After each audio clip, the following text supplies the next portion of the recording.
ಮೇಲಿನ honey trap ಪ್ರಯತ್ನ case honey trap ಬಗ್ಗೆ ಎಸ್ಐಟಿ ತನಿಖೆಯೋ ನ್ಯಾಯಾಂಗ ತನಿಖೆಯೋ ಅನ್ನೋ ಪ್ರಶ್ನೆ.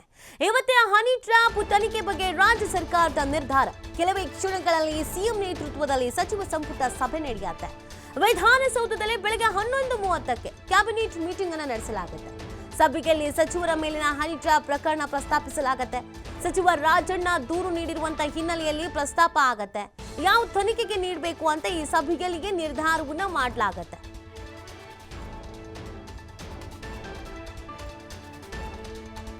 ಈ ಹನಿ ಟ್ರ್ಯಾಪ್ ವಿಚಾರ ರಾಜಕೀಯದಲ್ಲಿ ಸಾಕಷ್ಟು ರೀತಿಯಾದಂತ ಪ್ರಶ್ನೆಯನ್ನು ಹುಟ್ಟಾಕೋದ್ರ ಜೊತೆಗೆ ಸಂಚಲನಕ್ಕೂ ಕೂಡ ಕಾರಣವಾಗಿದೆ. ಹೀಗಿರ್ಬೇಕಾದ್ರೆ ಉನ್ನತ ಮಟ್ಟದ ತನಿಖೆಯನ್ನ ಮಾಡಿಸ್ತೀವಿ ಅಂತ ಸದನದಲ್ಲೇ ಭರವಸೆಯನ್ನು ಕೊಟ್ಬಿಟ್ಟಿದ್ದಾರೆ ಗೃಹ ಸಚಿವರು ಮತ್ತು ಸಿಎಂ. ಹಾಗಾಗಿ ಯಾವ ತನಿಖೆ ನಡೆಯುತ್ತೆ ಅನ್ನೋದೊಂದು ಪ್ರಶ್ನೆ ಸ್ವತಃ ಸ್ವಪಕ್ಷದವ್ರಿಗೂ ಇದೆ, ವಿಪಕ್ಷದವ್ರಿಗೂ ಇದೆ. ಹಾಗಾಗಿ ಈ ತನಿಖೆ ಯಾವ ಹೆಗಲಿಗೆ ವಹಿಸುವುದು ಅನ್ನೋದೇ ಈ ಪ್ರಶ್ನೆ. ಎಸ್ಐಟಿ ತನಿಖೆ ಕೊಡ್ತಾರೋ, ಸಿಟ್ಟಿಂಗ್ ಜಡ್ಜ್ ನೇತೃತ್ವದಲ್ಲಿ ತನಿಖೆ ಕೊಡಿ ಅಂತಿದೆ, ನಿವೃತ್ತ ನ್ಯಾಯಾಧೀಶರ ತನಿಖೆ ಕೊಡಿ ಅಂತ ಇದೆ. ಹಾಗಾಗಿ ನ್ಯಾಯಾಂಗ ತನಿಖೆಗೋ ಅನ್ನೋದೊಂದು ಪ್ರಶ್ನೆ ಇದೆ. ಇವತ್ತು ಹನಿ ಟ್ರ್ಯಾಪ್ ತನಿಖೆಯ ಬಗ್ಗೆ ರಾಜ್ಯ ಸರ್ಕಾರ ಒಂದು ನಿರ್ಧಾರಕ್ಕೆ ಬರುತ್ತೆ. ಯಾಕಂದ್ರೆ ಇವತ್ತು ಕೆಲವೇ ಕ್ಷಣಗಳಲ್ಲಿ ಸಿಎಂ ನೇತೃತ್ವದಲ್ಲಿ ಸಚಿವ ಸಂಪುಟ ಸಭೆಗಿದೆ. ಆ ಸಭೆಯಲ್ಲೇ ಇದ್ರ ಬಗ್ಗೆ ಚರ್ಚಿಸಿ ಒಂದು ನಿರ್ಧಾರವನ್ನು ಕೈಗೊಳ್ಳಲಾಗುತ್ತೆ. ವಿಧಾನಸೌಧದಲ್ಲಿ ಬೆಳಗ್ಗೆ 11:30ಕ್ಕೆ ಕ್ಯಾಬಿನೆಟ್ ಮೀಟಿಂಗ್ ಇದೆ. ಈ ಸಭೆಯಲ್ಲಿ ಸಚಿವರ ಮೇಲಿನ ಹನಿ ಟ್ರ್ಯಾಪ್ ಪ್ರಕರಣವನ್ನು ಪ್ರಸ್ತಾಪ ಮಾಡ್ತಾರೆ. ಮತ್ತೆ ಈಗ ಸದನದಲ್ಲಿ ಮಾಡಿದ್ದಾಗಿದೆ, ಈಗ ಸಚಿವ ಸಂಪುಟ ಸಭೆಯಲ್ಲಿ ಕೂಡ ಪ್ರಸ್ತಾಪಿಸಲಾಗುತ್ತೆ.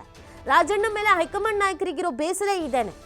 ಸಚಿವ ಸಂಪುಟ ಸಭೆ ಇರ್ತಿತ್ತು, ಸಿಎಂ ನಮ್ಮವರೇ ಇದ್ದಾರೆ, ಅದರ ಜೊತೆಗೆ ಗೃಹ ಸಚಿವರು ಇದ್ದಾರೆ, ಹೈಕಮಾಂಡ್ ನಾಯಕರಿದ್ದಾರೆ, ರಾಜ್ಯ ಉಸ್ತುವಾರಿಗಳಿದ್ದಾರೆ. ಇವರೆಲ್ಲರನ್ನ ಬಿಟ್ಟು ಸದನದಲ್ಲಿ ಪ್ರಸ್ತಾಪಿಸುವಂತ ಅವಶ್ಯಕತೆ ಏನಿತ್ತು? ಇದು ಪಕ್ಷಕ್ಕೆ ಡ್ಯಾಮೇಜ್ ಅಲ್ವಾ ಅನ್ನೋ ಪ್ರಶ್ನೆ. ಹಾಗಾಗಿ ಆ ಎಲ್ಲದರ ಬಗ್ಗೆನೂ ಇವತ್ತು ಸಚಿವ ಸಂಪುಟ ಸಭೆಯಲ್ಲಿ ಚರ್ಚೆ ಮಾಡಿ ಯಾವುದಕ್ಕೆ ತನಿಖೆಗೆ ವಹಿಸುವುದು ಅನ್ನೋದ್ರ ಬಗ್ಗೆ ಒಂದು ನಿರ್ಧಾರವನ್ನು ಕೈಗೊಳ್ಳಲಾಗತ್ತೆ. ಬೆಳಗ್ಗೆ 11:30ಕ್ಕೆ ಕ್ಯಾಬಿನೆಟ್ ಮೀಟಿಂಗ್ ಇದೆ. ಈ ಕ್ಯಾಬಿನೆಟ್ ಮೀಟಿಂಗ್ ಸಾಕಷ್ಟು ಮಹತ್ವವನ್ನು ಪಡ್ಕೊಳ್ತಾ ಇದೆ. ಈ ಬಗ್ಗೆ ಮತ್ತಷ್ಟು ಮಾಹಿತಿಯನ್ನು ನೀಡ್ತಾರೆ ನಮ್ಮ ಪ್ರತಿನಿಧಿ ಶಿವು. ಈ ಹನಿ ಟ್ರ್ಯಾಪ್ ವಿಚಾರ ಸಾಕಷ್ಟು ಸಂಚಲನಕ್ಕೆ ಕಾರಣವಾಗ್ತಾ ಇದೆ. ಒಂದ್ ಕಡೆಯಲ್ಲಿ ಹೈಕಮಾಂಡ್ ನಾಯಕರು ಇದ್ರ ಬಗ್ಗೆ ತಲೆ ಕೆಡಿಸ್ಕೊಂಡಿದ್ದಾರೆ. ಇವತ್ತು ತನಿಖೆಗೆ ವಹಿಸುವಂತ ನಿಟ್ಟಿನಲ್ಲಿ ಯಾವ ತರ ಚರ್ಚೆ ಆಗ್ಬಹುದು, ಎಷ್ಟು ಮಹತ್ವ ಪಡ್ಕೊಳ್ಬಹುದು ಅಂತ?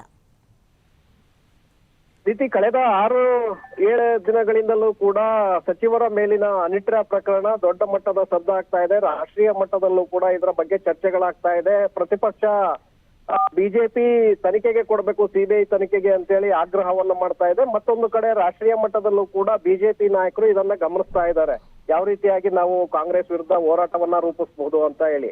ಸೊ ಇದರ ನಡುವೆ ಇವತ್ತು ಸಿಎಂ ನೇತೃತ್ವದಲ್ಲಿ ಸಚಿವ ಸಂಪುಟ ಸಭೆ ಪ್ರಾರಂಭವಾಗ್ತಾ ಇದೆ. ಸಂಪುಟ ಸಭೆಯಲ್ಲಿ ಹನಿ ಟ್ರ್ಯಾಪ್ ವಿಚಾರದ ಬಗ್ಗೆ ಗಂಭೀರವಾಗಿ ಚರ್ಚೆ ಆಗತ್ತೆ. ಯಾಕಂದ್ರೆ ಈಗಾಗಲೇ ರಾಜಣ್ಣ ಅವರು ಗೃಹ ಸಚಿವರಿಗೆ ದೂರನ್ನ ಕೊಟ್ಟಿರೋದ್ರಿಂದ ಅವರ ಪುತ್ರ ಇವತ್ತು 12ವರೆಗೆ ಪೊಲೀಸ್ ಮಹಾನಿರ್ದೇಶಕರಿಗೆ ಮತ್ತೊಂದು ದೂರನ್ನ ಸಲ್ಲಿಕೆ ಮಾಡೋದ್ರಿಂದ ಪ್ರಕರಣದ ಗಂಭೀರತೆ ಕೂಡ ಹೆಚ್ಚಾಗ್ತಾ ಇದೆ. ಆ ಕಾರಣಕ್ಕೆ ತನಿಖೆಗೆ ಕೊಡಬೇಕಾದಂತ ಅನಿವಾರ್ಯತೆ